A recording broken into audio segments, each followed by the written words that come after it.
राधे राधे दोस्तों, मैं सीमा यदुवंशी आप सबका स्वागत करती हूँ अपने चैनल संस्कृति की पहचान में। आशा करती हूँ आप सब अच्छे होंगे। तो दोस्तों, आज की कहानी शुरू करते हैं। पुराने जमाने की बात है। एक राजा था, उसके 7 लड़के थे। 6 का विवाह हो गया था, 7वां अभी कंवारा था। एक दिन वह महल में बैठा था कि उसे बड़े जोरों से प्यास लगी। उसने इधर उधर देखा तो सामने से उसकी छोटी भाभी आती दिखाई दी। उसने कहा, भाभी मुझे एक गिलास पानी दे दो। महल में इतने सारे नौकर चाकर होते हुए भी सबसे छोटे राजकुमार की यह हिम्मत कैसे हुई? भाभी मन ही मन खींच उठी। उन्होंने व्यंग भरे स्वर में कहा, तुम्हारा इतना ऊंचा दिमाग हो गया है तो जाओ राजकुमारी पद्मनी को लेकर आओ। राजकुमार ने यह सुना तो उसका पारा एकदम से चढ़ गया और बोला, जब तक मैं राजकुमारी पद्मनी को इस महल में ना लेकर आऊं, मैं इस महल का अन्न जल ग्रहण नहीं करूंगा। बात छोटी सी थी पर उसने उग्र रूप धारण कर लिया। राजकुमारी पद्मनी काले कोसों दूर रहती थी। वहां पहुंचना आसान नहीं था। रास्ता बड़ा दुर्भर था। जंगल, पहाड़, नदी, नाले, समुद्र और न जाने क्या क्या रास्ते में पड़ते थे। किंतु राजकुमार तो संकल्प ले चुका था और वह पत्थर की लकीर के समान था। उसने तत्काल ही वजीर के लड़के को बुलवाया और उसे सारी बात बताकर 2 घोड़े तैयार करवाने को कहा। वजीर के लड़के ने उसे बार बार समझाया कि राजकुमारी पद्मनी तक पहुंचना बहुत कठिन है, पर राजकुमार अपनी हट पर अड़ा रहा। उसने कहा, चाहे कुछ भी हो जाए, बिना राजकुमारी पद्मनी के इस महल में पैर नहीं रखूंगा। 2 घोड़े तैयार किए गए। रास्ते में खाने पीने के लिए सामान की व्यवस्था कर दी गई। राजकुमार तथा वजीर का लड़का राजकुमारी पद्मनी की खोज में निकल पड़े। उन्होंने पता लगाया तो मालूम हुआ कि राजकुमारी पद्मनी सिंगल द्वीप में रहती है, जहां पहुंचने के लिए सागर पार करना होता है। फिर रानी का महल चारों ओर से राक्षसों से घिरा हुआ है। उनकी किलेबंदी को तोड़कर महल में प्रवेश करना संभव नहीं था। वजीर के लड़के ने राजकुमार को एक बार फिर समझाया कि वह अपनी प्रतिज्ञा तोड़ दे, अपनी जान को जोखिम में ना डाले। किंतु राजकुमार ने कहा, तीर एक बार तरकस से छूट जाता है तो वापस नहीं आता। मैं तो अपने वचन को पूरा करके ही रहूंगा। वजीर का लड़का चुपचाप रह गया और दोनों अपने अपने घोड़े पर सवार होकर रवाना हो गए। दोपहर को उन्होंने एक अमराई में डेरा डाला, खाना खाया, थोड़ी देर आराम किया, उसके बाद आगे बढ़ गए। चलते चलते दिन ढल गया। गोधूली बेला आई। इसी समय उन्हें सामने एक बहुत बड़ा बाग दिखाई दिया। राजकुमार ने कहा, आज की रात इस बाग में बिताकर कल तड़के आगे चल पड़ेंगे। बाग का फाटक खुला था और वहां कोई चौकीदार या रक्षक भी नहीं था। वजीर के लड़के ने इधर उधर निगाह डालकर कहा, मुझे यहाँ रुकना ठीक नहीं लग रहा, कोई खतरा दिखाई देता है। हम लोग यहाँ ना रुक कर आगे और कहीं रुकेंगे। राजकुमार हंस पड़ा और बोला, बड़े डरपोक हो तुम। यहाँ क्या खतरा हो सकता है? कितना हरा भरा बाग है। वजीर के लड़के ने कहा, आप माने या ना माने, मुझे तो लग रहा है यहाँ पर कोई भेद छिपा है। राजकुमार ने उसकी एक न सुनी और अपने घोड़े को फाटक के अंदर बढ़ा दिया। बेचारा वजीर का लड़का भी उसके पीछे पीछे बाग में घुस गया। जो ही वे अंदर पहुंचे कि बाग का फाटक अपने आप बंद हो गया। राजकुमार और वजीर के लड़के को काटो तो खून नहीं। यह क्या हो गया? वजीर के लड़के ने राजकुमार से कहा, मैंने आपसे कहा था ना, यहाँ ठहरना मुनासिब नहीं है, पर आप नहीं माने। उसका नतीजा देख लिया। राजकुमार ने कहा, यह सब छोड़ो, अब यह सोचो कि हमें अब क्या करना चाहिए। वजीर के लड़का बोला, अब तो एक ही रास्ता है कि हम घोड़ों को यहीं पेड़ से बांध दें और किसी पेड़ पर चढ़कर बैठ जाएं। देखें आगे क्या होता है। दोनों ने यही किया। घोड़े बांधकर वे एक ऊंचे पेड़ पर चढ़ गए और चुपचाप बैठ गए। अंधकार फैल गया, सन्नाटा छा गया। राजकुमार को नींद आने लगी। तभी उन्होंने देखा कि हवा में कोई उड़ता हुआ चला आ रहा है। अब तो दोनों कांप उठे। हवा का वेग रुकते ही वह आकृति नीचे उतरी। उसकी शक्ल देखते ही दोनों को लगा कि वे पेड़ से नीचे गिर पड़ेंगे। वह एक परी थी। उसने नीचे खड़े होकर अपने इर्द गिर्द देखा।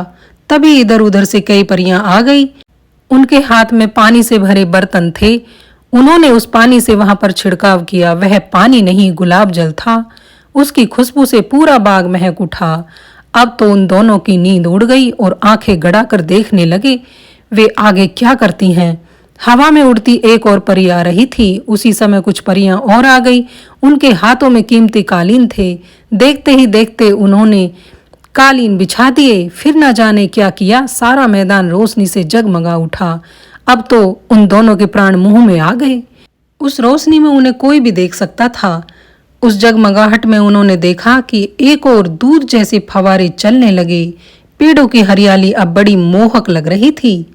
अभी वे दोनों असमंजस में डूबे उस दृश्य को देख ही रहे थे कि तभी आसमान से कुछ परियां एक रतन जड़ित सिंहासन लेकर उतरी और उन्होंने उस सिंहासन को एक बहुत ही कीमती कालीन पर रख दिया।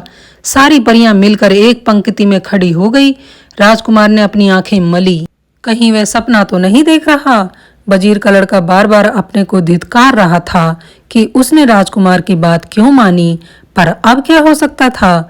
आसमान में गड़गड़ाहट हुई। दोनों ने ऊपर को देखा तो एक उड़न खटोला आ रहा था। यह क्या, राजकुमार फुसफुसाया। वजीर के लड़के ने अपने होठों पर उंगली रखकर चुप बैठे रहने को संकेत किया। उड़न खटोला धीरे धीरे नीचे उतरा और उसमें से सजी धजी एक परी बाहर आई। वह उन परियों की रानी लग रही थी। सारी परियों ने मिलकर उसका अभिनंदन किया और बड़े भाव से सिंहासन पर आसीन कर दिया। थोड़ी देर खामोशी छाई रही। फिर रानी परी ने 3 बार ताली बजाई। एक परी आगे बढ़कर उसके सामने खड़ी हो गई। परी ने बड़ी शालीनता से कहा, जाओ उसको लाओ। जो आज्ञा कहकर वह परी वहां से चल पड़ी और उसी ओर आने लगी जहां पेड़ पर राजकुमार और वजीर का लड़का बैठे थे। दोनों की जान सूख गई। वो दोनों अपने भाग्य को कोसने लगे। परी उसी पेड़ के नीचे आई और राजकुमार की ओर इशारा करके कहा, नीचे उतरो, हमारी राजकुमारी ने तुम्हें याद किया है। राजकुमार हिचकिचाया। उसकी हिचकिचाहट देखकर परी ने कहा, जल्दी उतर कर आओ, हमारी राजकुमारी आपकी राह देख रही है। कोई चारा नहीं था। राजकुमार नीचे उतरा और परी के साथ हो लिया। दोनों राजकुमारी के पास पहुंचे। राजकुमारी ने सरक कर सिंहासन पर जगह कर दी और कहा, आओ यहाँ बैठो। राजकुमार ने उसकी बात सुनी पर बैठने की हिम्मत ना हुई। राजकुमारी ने थोड़ी देर चुप रहकर कहा, तुम कौन हो? राजकुमार ने धीरे से कहा, मैं राजगढ़ के राजा का बेटा हूँ।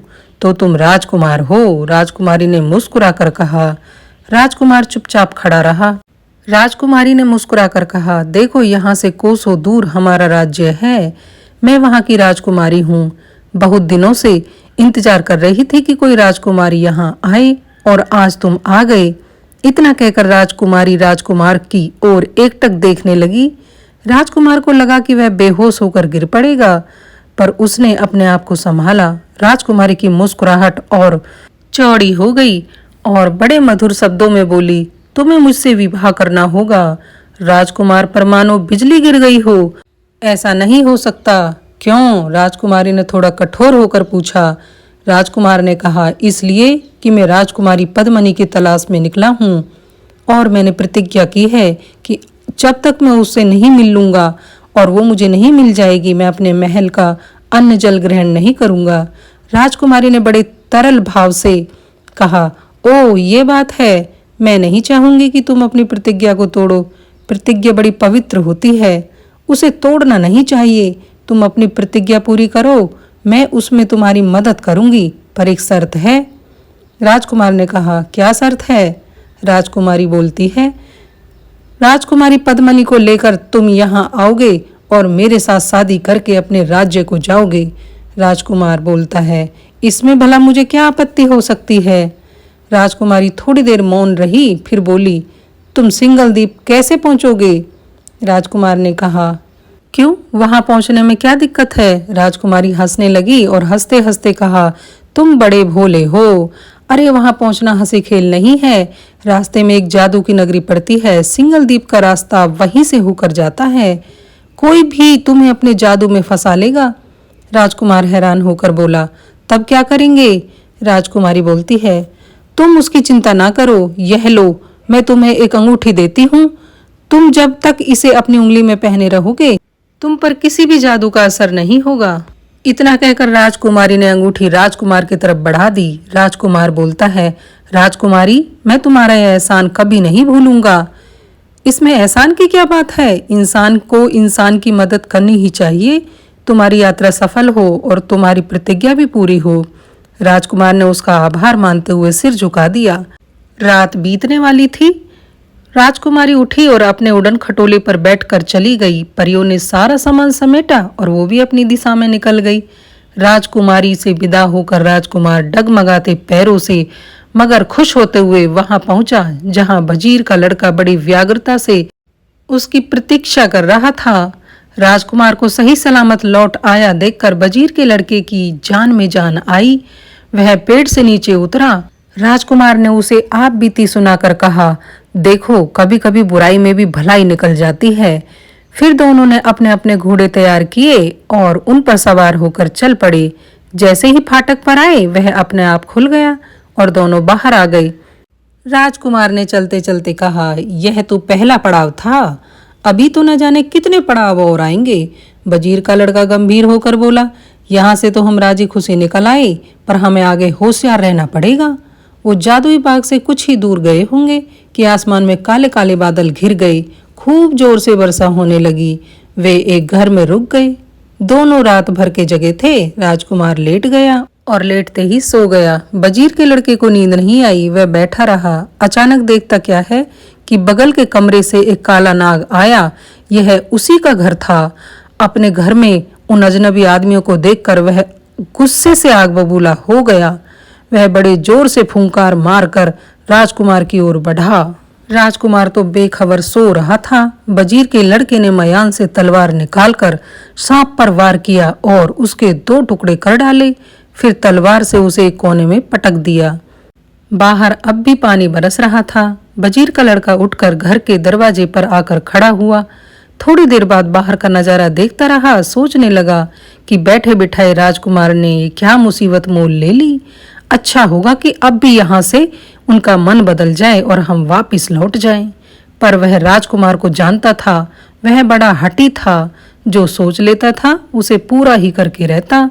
और न जाने क्या क्या विचार वजीर के लड़के के दिमाग में चक्कर लगाने लगे। पानी थम गया तो उसने राजकुमार को जगाया। राजकुमार उठ बैठा और बोला, बड़े जोर की नींद आई। अगर तुम जगाते नहीं तो मैं घंटों और सोया रहता। तभी उसकी निगाह एक ओर पड़े नाग पर गई। वह चौंक कर खड़ा हो गया और आश्चर्य से बोला, यह क्या? वजीर के लड़के ने सारा हाल सुनाते हुए कहा, वह तो अच्छा हुआ कि मुझे नींद नहीं आई। अगर मैं सो गया होता तो यह नाग हम दोनों को डस लेता और हमारा सफर यहीं खत्म हो गया होता। राजकुमार वजीर के लड़के से सारा हाल सुनकर बोला, मित्र, जिसे भगवान बचाता है उसे कोई नहीं मार सकता। यह भी याद रखो, हम लोग एक बड़े काम के लिए निकले हैं। जब तक वह पूरा नहीं हो जाएगा हमारा बाल भी बांका नहीं होगा। वजीर के लड़के ने इसका कोई जवाब नहीं दिया। दोनों ने सामान संभाला, घोड़ों पर जीन कसी और आगे बढ़ चले। चलते चलते एक तालाब आया। सूरज सर पर आ गया था। आसमान एकदम साफ हो गया था। वहां वे रुक गए, भोजन किया, थोड़ी देर विश्राम किया, फिर आगे चल दिए। आगे एक बड़ा घना जंगल था। इतना घना कि हाथ को हाथ नहीं सूझता था। उसमें जंगली जानवर निडर होकर घूमते थे। डाकू छिपे रहते थे। वहां से निकलना हंसी खेल नहीं है। जब उनको जंगल के बारे में यह जानकारी मिली तो वजीर के लड़के का तो जैसे दिल दहल गया। उसने राजकुमार की तरफ देखा, पर राजकुमार तो जान हथेली पर लेकर निकला था। उसने कहा, अगर हम इन छोटी छोटी बातों से घबरा जाएंगे तो कैसे काम चलेगा। दोनों उस जंगल में घुस गए। जैसे बताया था उन्होंने वैसा जंगल पाया। अंधेरी रात सा अंधेरा, अंधकार फैला था। आगे आगे राजकुमार, पीछे पीछे वजीर का लड़का और जानवरों की नाना प्रकार की आवाजें आ रही थी। पक्षी कलरव कर रहे थे। वे लोग बड़ी सावधानी से आगे बढ़ रहे थे। अचानक उन्हें 2 चमकती आंखें दिखाई दी। राजकुमार ने अपने घोड़े को रोक लिया। खड़े होकर देखा तो सामने एक बाघ खड़ा था। क्षण भर में उन दोनों का खात्मा हो जाने वाला था। पर मौत सामने आ जाती है तो कायर भी सूरवीर बन जाता है। वजीर के लड़के ने आव देखा न ताव, घोड़े से कूदा और तलवार से उस पर बड़े जोर से वार किया। राजकुमार ने भी भाले से उस पर हमला किया। बाघ वहीं ढेर हो गया। अब तो वो दोनों और भी चौकन्ने हो गए थे। बहुत से जानवर उनके पास से गुजरे पर वो इतने खूंखार नहीं थे। घोड़े को देखकर रास्ते से हटते चले गए। वे लोग पल भर को भी नहीं रुके। पता नहीं चल पा रहा था कि वो कितना जंगल पार कर चुके हैं उन्हें डर था कि यहीं इसी जंगल में उन्हें रात न हो जाए, पर यहाँ तो दिन रात एक जैसा था। उजाले का कहीं नामो निशान नहीं था। उन दोनों ने हिम्मत नहीं हारी। उनके हौसले के सामने जंगल ने हार मान ली। जंगल समाप्त हुआ, खुला मैदान आ गया। दिन ढल गया था। मारे थकान के दोनों पस्त हो रहे थे। वजीर के लड़के ने कहा, अब हम यहीं कहीं अच्छी जगह देखकर ठहर जाएंगे। हम लोगों की ताकत जवाब दे रही है और हमारे घोड़े भी पसीने से तरबतर हो रहे हैं। राजकुमार ने उसका प्रस्ताव मान लिया। कुछ कदम आगे बढ़ने पर पेड़ों के एक झुरमुट में उन्होंने डेरा डाला। पास में कुआं था, उसमें से लेकर पानी स्नान किया, ताजा होकर खाना खाया। वजीर के लड़के ने कहा, मैं बहुत थक गया हूँ, आज की रात मैं सोऊंगा, आप पहरा देंगे। राजकुमार बोला, ठीक है। दोनों अपने अपने बिस्तर पर लेट गए, पर थके होने पर भी वजीर के लड़के की आंख न लगी। वह चुपचाप बिस्तर पर पड़ा रहा। राजकुमार थोड़ी देर चौकीदारी करने के बाद बिस्तर पर लेटा और उसे नींद ने घेर लिया और वो सो गया। वजीर के लड़के ने यह देखा तो उसे बड़ा गुस्सा आया, पर वह क्या कर सकता था। राजकुमार राजा का बेटा था और वह सिर्फ एक चाकर था। राजकुमार की रक्षा करना उसका कर्तव्य था। इसी के लिए वह उसके साथ आया था। जैसे तैसे सवेरा हुआ। वजीर के लड़के ने राजकुमार को जगाया। आंखें मलते हुए राजकुमार उठा और दिन के उजाले को देखकर कहा, मैंने बहुत कोशिश की कि मैं जागता रहूं, पर पता नहीं थकान की वजह से कब मेरी पलकें भारी हो गई और न जाने कब नींद आ गई। वजीर के लड़के को अब उस पर क्रोध नहीं, दया आ रही थी। वो बोला, कोई बात नहीं। फिर राजकुमार का दिल रखने के लिए मुस्कुरा दिया और बोला, ईश्वर को धन्यवाद दो कि आज कोई घटना नहीं हुई। अनजानी जगह का क्या भरोसा कि कब क्या हो जाए। फिर वो तैयार होकर आगे बढ़ चले। दोस्तों, वीडियो ज़्यादा लंबा ना हो जाए इसलिए हम कहानी को यहीं पर विराम दे रहे हैं। आगे की कहानी जानने के लिए भाग 2 जरूर देखें। आज की कहानी कैसी लगी कृपया अपनी राय कमेंट बॉक्स में हमें ज़रूर दें। वीडियो थोड़ी सी भी अच्छी लगी है तो एक लाइक कर दें। चैनल पर नए हैं तो चैनल को सब्सक्राइब कर लें। जितने भी मेरे श्रोतागण हैं सब पर भगवान की कृपा बनी रहे, अन्न धन भंडार भरे रहें। इसी कामना के साथ मैं सीमा यदुवंशी आप सबसे विदा लेती हूँ। राधे राधे।